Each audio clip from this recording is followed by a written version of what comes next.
What's YouTube? It's your boy ATK Reacts back to the reaction today. We're about to react to another video by brewstewfilms. We're gonna see what they get into today. So if y'all not subbed, that sub button, the like button. Make sure y'all go check out my last video I reacted about them. It was a good one. Y'all should check it out. But let's get to this one. Alright, y'all, this is brewstewfilms, awkward situations. Now I don't know about y'all, but I be getting the awkward situations every now and then, you know what I'm saying? And it be awkward, but we gonna see what he's talking about. Let's get to it. Alright. Now, throughout my life, I've experienced plenty of awkward situations. It's bound to happen, I don't know facts. if I'm like some sort of awkwardness magnet or what, but they tend to happen quite often.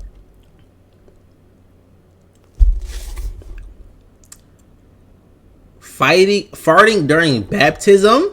No, that's crazy. Call teacher mom? I mean, I think I did that before. Grandma? I never met my grandma. I never met my grandma before, so I don't know. But, yeah, let's get back to it. Today, I'd like to go over 3 specific awkward situations that were a little bit more awkward than usual, if you will. Now, this first story occurred a long time ago when I was driving home from work one day. I pull up in front of my house, and that's when I notice that there's a neighbor kid in my yard poking a dead squirrel with a wiffle ball bat. Oh, now, my. I really didn't think this was all that weird at first. No, that's weird. Anything, I was kind of excited for the kid. I was what? What? Oh, look at that. A kid playing with a dead animal, just like the olden times when I was a child. How neat. So I get out of my car, and I yell out to this kid nonchalantly, "Hey, what you doing over there? Are you making a new friend?" Now this kid looks up at me, and all of a sudden just starts wailing his ass off. Oh, my. Now, I don't go know to the if kid. you've ever accidentally made a child cry openly in public, but it's a wildly uncomfortable situation I'll to walk be away, in. bro. He runs over to his dad, who's cutting the grass at the time. And side note, I don't really know this kid's dad all that well. I mean, we've been neighbors for years at this point, but, well, we've only really had one actual conversation before. He got them that angry conversation eyebrows. went something along the lines of me being like, "Hey there, neighbor, how's it going?" Oh, okay. Hey, well, I'll promptly go fuck myself. How about that? Well, this guy cuts off his lawnmower, and he says to me, how did he put it? Oh, yeah, that's right. He said, what the fuck did you just say to my kid? Now, at first, I didn't know what to say. Oh, I mean, my. everything happened so fast, I thought I just asked the kid what he was doing. But judging by his reaction, hell, I might have told him to go fuck himself, and then I was going to go kill his family dog. I just asked if he was making a new friend with a dead fucking squirrel. Hey, yo. That's kind of weird when you put it like that. Don't ever talk to my kid again, you fucking pervert. What the hell's the matter with you? Oh, nah, he would have had to see me. He would have had to see me, bro.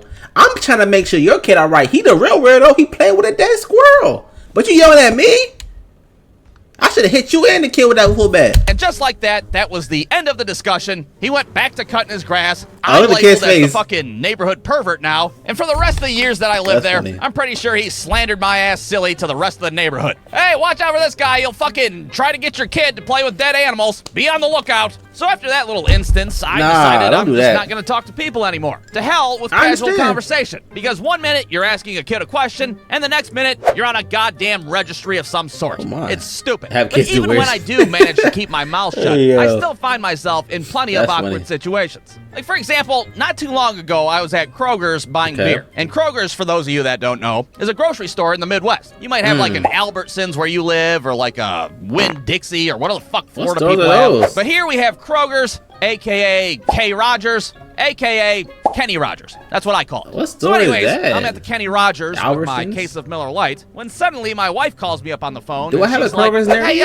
sorry to make you do this, but I really need you to buy me a box of tampons. And please, for the love of God, don't make this into a shitty little internet cartoon. Now, I know a lot of husbands are embarrassed to buy lady products for their wives. They get all paranoid for whatever reason, like somebody's gonna call their ass out, like, "Oh, sick, look, this dude's buying tampons. Those are for women, you sick fucking pervert." But I don't get embarrassed. That's never been an issue for me. Hell, if anything, I'll hoist that damn box of tampons above my head like it's a fucking Stanley Cup. Attention, I mean, I wouldn't do all that, but I don't mind. Like, I am a man buying tampons for my bleeding wife.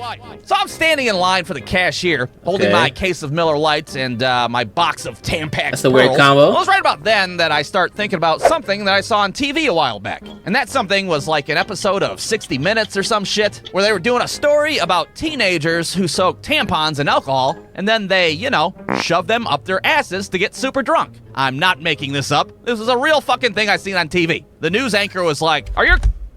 No, I don't watch 60 Minutes a few times. I don't remember seeing this episode, my boy. I don't remember seeing this episode. I done watched that show a few times now. I don't remember seeing that episode. I don't know. I'm not saying nothing, but Kids shoving beer-infused tampons up their assholes? More at 11, or whatever the fuck you said. Oh my. Now I start getting a little paranoid because I look like the goddamn poster child of this new fangled teenage trend. I look back at the dude behind me, and he's giving me a look like he fucking seen the same episode of 60 Minutes that I did. Boy, looks like you got quite the night planned out for yourself now, don't you? So I go to check out, and I can tell that the cashier is totally perplexed at my choice of groceries. The episode too. He's looking at the tampons and beer, then back at me, and then back at the tampons and beer, and he's trying to figure out what the fuck the correlation is between these two products. Now I feel like I have to speak up and try to defend myself to some degree. Look, it's really not what it looks like, okay? What's not what it looks like? The beer and the tampons. I'm not, like, doing anything weird with them. Why would I think that in the first place? Exactly. Because apparently teenagers soak these things in alcohol and then they shove them up their assholes. Are you serious, bro? What the fuck are you talking about? You know what? Never mind. Forget everything I said. I have to leave now. And then I promptly ran out of that Kenny Rogers like the building was on fire, and I haven't been back there since. Crikey, that pervert's totally jamming them things up his bumhole. All right, so now all of a sudden I'm the neighborhood pervert, and I'm the guy who shoves tampons up my ass. That's quite the reputation I'm building for myself. What can I say? Now, thankfully, this last story has less to do with me and more to do with a couple of friends of ours. Now, these aren't exactly close friends, I would say. At least not close enough for me to not tell this story to the general public. But I will change their names in this shitty cartoon to protect their privacy, if you will. So this story begins with me and my wife going on a canoe trip with our friends, Jimothy and Stenifer. And this wasn't a very crazy canoe trip that we took. It was only like 4 hours or so. You shoot your ass down a river and try not to drown. Then they pick you up in a van and take you back to the parking lot. Nothing awkward about that, right? Well, after the trip's over, we're standing there waiting for the shuttle to pick us up. And good old Jimothy over here starts talking about this vacation that they took in Wisconsin. Dude, Wisconsin is badass. There's fucking cheese, and there's cows, and there's more cheese. Now, I did not give a fuck about this story to begin with because, well, who the hell takes a vacation to Wisconsin? Exactly. What? But I try to be polite. I stand there and listen to a story. I've never actually met someone from Wisconsin in general to even begin with to take a trip there. That's crazy. Oh, well, that's pretty neat. Wisconsin, huh? Never heard of the place. Well, Jimothy decides to pull out his phone to show me this Airbnb that they stayed at. And this is where things get a little weird. Now, you have to understand that all this happened in a matter of seconds, so I'm going to have to slow things down and do a little play-by-play. First, Jimothy pulls out his phone. He then pulls up his web browser. On his web browser was a Google search that I'm assuming Jimothy Googled prior to this canoe trip. And that Google search, of course, was pegging for beginners. Now, if you're not familiar with what pegging is, well, my ass is not going to tell you. That's a